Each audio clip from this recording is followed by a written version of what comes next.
The moment of decision is here, guys.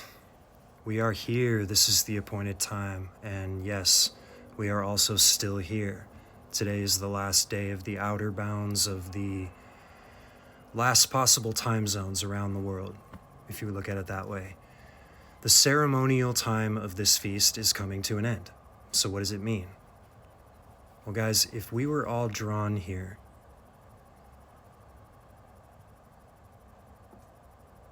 at this appointed time, right in advance of what God's going to do, because don't forget, the ceremony that happened on Monday was a fraud.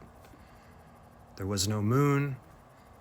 In order for the Feast of Trumpets to even include God, the moon has to be there because God represents the moon. He's the one that makes the light appear when he decides, and they didn't even wait for him.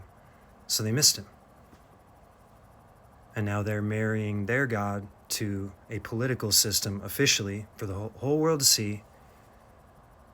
And it's got a veneer of our God and our faith. We're so close to that crossover that I'm 100% convinced we are in the season for real. The season being the Feast of Trumpets, the hidden feast, the feast of the unknown mystery. It's like a solemn assembly, but also a shouting. It's kind of chaotic. And you wonder, why do we have to do hundreds of trumpet blasts? Why can't we just do a few and then blow the last trump and get to the reception already? Well, it's because now that we're entering the Feast of Trumpets in its fulfillment, or are in the midst of it, I would say, everyone is shouting and testifying whatever it is that's true about them, what they believe. Everyone is, right? Everyone's speaking.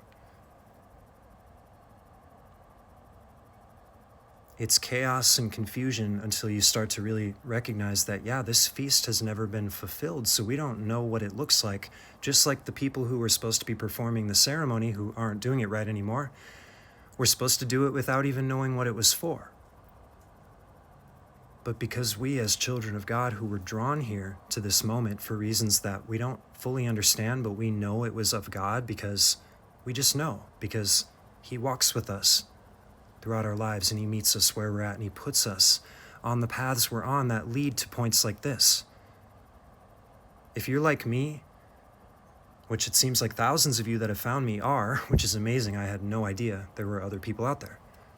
But it's like we don't even understand each other or how we got here, but we have a common bond in what we know is, okay, God, we don't really understand because we're just children, but we're here at this crossroads now. And my strong conviction is that this procession, it not only starts with God, with the moon, but in its fulfillment, when it's actually happening, it also ends at his discretion. We were looking at the ceremony, which, yeah, obviously it has to have a start and an end, because if you didn't end it, it would go on forever. There'd be no end to the feast on earth, you know what I'm saying? But God gave the first part with, no, you need to start this when the two witnesses see the moon, which they stopped doing.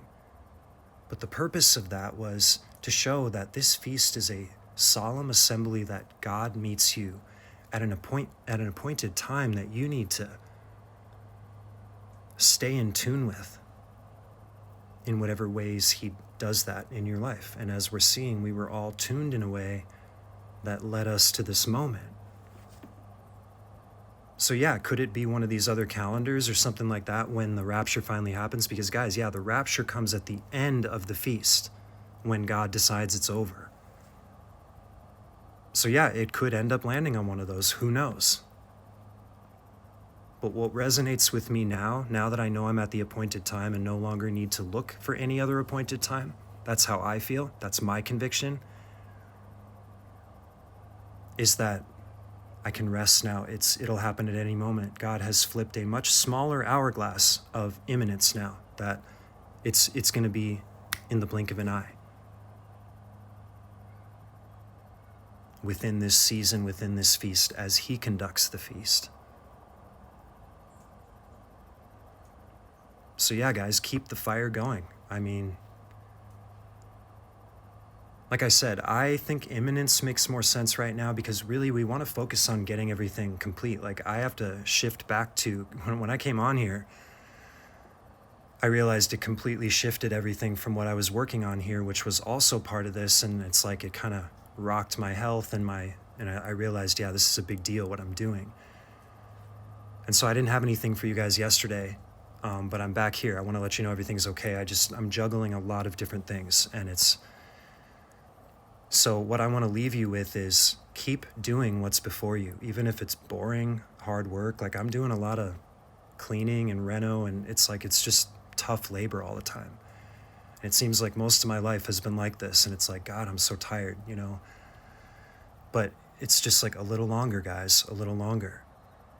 I firmly believe we're in the feast, and that since we have nothing to go on, no precedent, we have to trust by faith. He gave us the beginning, right?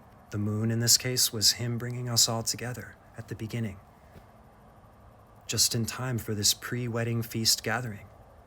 And now we're almost on like this final preparations, last leg of the journey. This is the most exciting time. I have more peace than I've ever had, ever. Even with imminence now. I wasn't comfortable with imminence before this because it's like, well, God, are you coming in a year or in 50 years? Because my priorities change. I've got to make a decision here. You know what I'm saying? And now he's finally answering these questions and even when I tried to get away from this, guys, I was going to accept imminence like 3 or 4 months ago before figuring out this appointed time or realizing it. And I was starting to do that. And then God knocked me off the horse again and now brought me back here with you. You know what I'm saying? It's like, no, he wanted us to see Feast of Trumpets, Feast of the Unknown. It's the mystery feast. It's the rapture feast. Just keep sounding those trumpets. Testify. Don't get sucked into the political Jesus nonsense. I know that's going to upset some people, but with God as my witness, that's the Antichrist's people. They hate us. They're against us, but now they're using our language openly and like masquerading as us. I've never seen it like this, never. We are at the door because it's waiting to burst through the wickedness, but the veil is still there for our sake. So testify.